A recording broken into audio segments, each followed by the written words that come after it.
We also have Mr. J.V. Prasada Rao. Mr. Rao, as a former health secretary, what do you see as India's main challenge in the road ahead to attain Sampoorn Swasth? I think the road to Sampoorn Swasth lies in keeping people at the center of the response. See, it should be people-centered health, not facility-centered health. Unfortunately, even until now, when we talk about health centers, hospitals, doctors, nurses, etc. But if you have to put the people at the center, and if you talk about universal health coverage as your objective, we should see how we can reach the facility to the last mile, to the people who are deprived, to the people who are marginalized, who are far away in the jungles, and also who are stigmatized and criminalized, like the gay population, the men who have sex with men, the sex workers, and so many others. And today, as Amitabh ji rightly pointed out, we say that we have extended a number of facilities, but where is the monitoring? Do we really know that these facilities are actually being extended to them? This is where I think community-led monitoring is very, very important. And this is something which has been successfully done in the case of HIV way back, because wherever the communities are active, you can have very good monitoring of the program. And unfortunately, in COVID, we didn't involve the communities the way we should normally when there is such a huge emergency which has come in.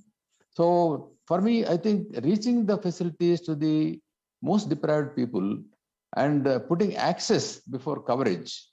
I think coverage is very easy to say. I have made 90% coverage, but the 10% who are left out are the most needy always. So I think it's always better to talk about access, and reaching health services to the last mile is the most important thing. Second is, we have to bring in the programs into some sort of a convergence. Today, we reach a number of services like silo programs. You have TB, you have HIV, you have malaria, you have leprosy, so many programs, and also reproductive health. And we have one common healthcare system.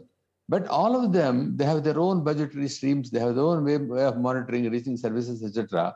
And whatever efforts have been made to bring in such number of convergence among these programs has not been very successful. For the first time, I think we are making an attempt now. I find that the WHO has taken the lead, and the countries in this region, Southeast Asia region, have committed that they will bring HIV, hepatitis B and C, and sexually transmitted infections into one common system of governance, which is a good step. And I would say even TB should come under that.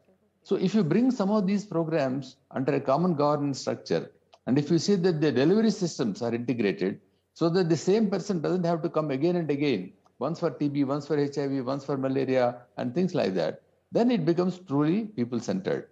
And one more thing I want to add, thanks to COVID, even the testing mechanism that we have for various diseases, now it can be very nicely integrated, because the RT-PCR system which has come, earlier it used to be very costly and we used to have just a few centers in the entire country. Today, almost every primary health center in many cases have RT-PCR facilities.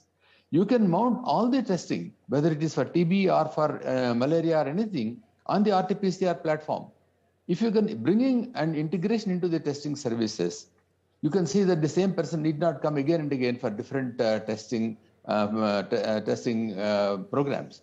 So these are the ways in which you have to bring in integration of services. I think that for me is the true way you can bring in universal health coverage to the people of this country.